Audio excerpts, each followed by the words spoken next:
The Sour Grape. Written and illustrated by Jory John and Pete Oswald. I'm a grape, a sour grape. Grrr. If somebody upsets me, I'll remember it. If somebody wrongs me, I won't forget it. If somebody insults me, I'll never ignore it. Nope. See that banana over there? That banana slipped and bumped into me, so I'm holding a grudge. See that orange? That orange didn't call me back for a week. Grudge. See that lime? That lime borrowed my scarf and never returned it. Grudge. I suppose I've got pretty thin skin for a grape. Nobody steps on this grape. Grrr. Granted, it wasn't always this way. I grew up in a close-knit bunch. There were about 3,000 of us in our little community. We were sweet to each other. You look nice today. So do you. No, you do. We all lived on a vine. Sure, it was a bit claustrophobic, especially when we were trying to get ready in the morning. Are you done in there? Come on! But my family was ripe with humor, goodwill, and warmth. We did our best with what we had. Are you going to finish that? My grandparents visited on the weekends. We'd stroll in the sun and they'd teach us what they knew. They said it takes a bunch to raise a seed. They said that good grapes roll their own way in life. They told us to be kind, forgiving, considerate, and grateful. Or grapeful, my grandpa said with a wink. Above all, no matter what life throws at you, and there will be a lot, try to stay sweet, my grandma said. Indeed, we said in response. And for a while, I was the sweetest of the sweet. I said please. I said thank you.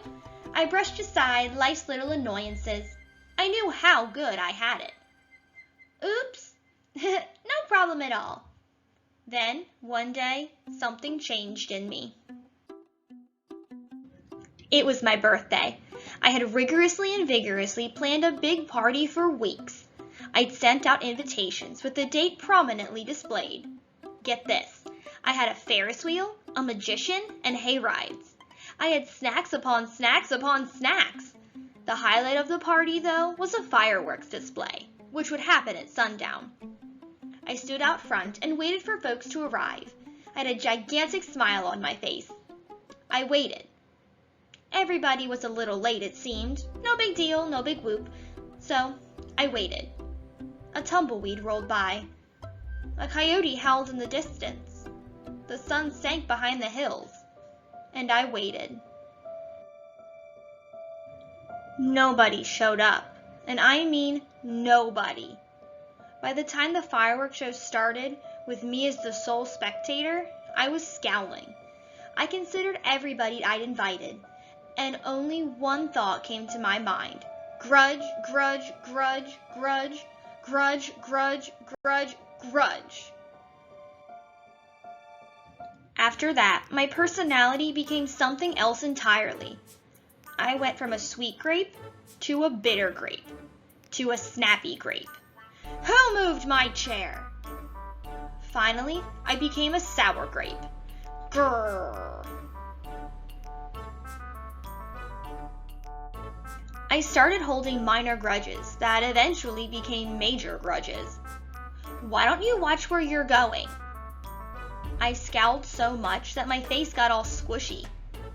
You know what? Don't even bother calling me back. I took my grumpiness out on others. Are you ever going to return my scarf? And that's just how it's been. Day after day, week after week, month after month, grudge after grudge. But something happened recently that changed my thinking. I was getting ready to meet up with my friend Lenny, the only fellow I know who's as sour as I am. Lenny and I usually go to the park, where we sit on a bench and rant about stuff. But just as I was heading out the door, I bumped my knee. After I bandaged myself up, I discovered I had a flat tire. Then I missed the bus, and the next bus was late. Finally, I got off at the wrong stop.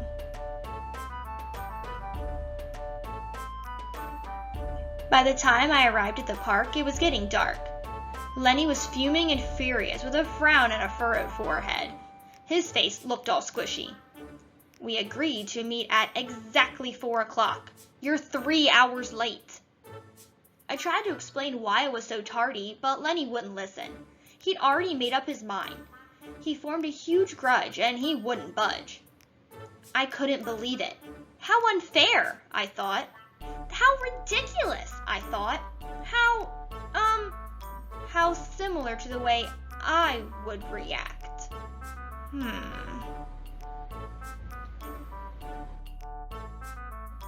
Lenny was pretty worked up.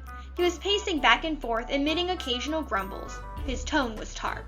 So I gave him a little space. Besides, it was nice out. I noticed the sky changing colors, the melodic chirping of birds, the evening breeze, the buzz of the park's insects coming alive at night. I suddenly felt grateful and peaceful and calm. Had I been missing all this simple beauty because I was too busy complaining? Meanwhile, old Lenny stormed off, muttering something about disrespect and lack of consideration. I'm pretty sure I heard him add a grrr, too. I walked home. I pulled a dusty box out from under my bed. There were old family photos inside. I spotted myself in one of the pictures. I was so sweet. I knew that little Grape from the photo was still a big part of me deep down. It would just take some work to get back there again. And that was the exact moment I found the invitation I had sent out for my infamous birthday party. The one where nobody showed up. It said May 31st. But wait a minute here. My birthday was on May 21st. Alas, I told everyone to come on the wrong day. Gulp. It was all my fault. I realized nobody's perfect. Not even me. After that day, I started noticing other things too. Like how remaining sour all the time was so draining. I'd wasted so much energy holding grudges when I could have easily cleared the air if I'd felt hurt. And yes, I still get upset from time to time, but that's okay. Because now I talk, and I listen, and I work things out instead of just walking away. My sourness is fading. I'm letting go of all my grudges. And hey, it's working. Slip-ups happen. I'm just glad you're okay. Aw, thanks. That scarf looks sublime on you. Why don't you keep it? Really? You're the best. Aren't you glad we got to catch up? I'm so grateful that we did. Sure, sometimes I still let out a little grrr when I'm frustrated.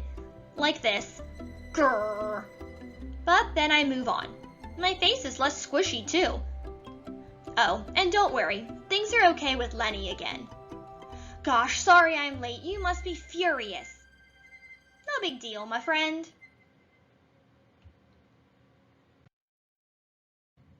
You know what?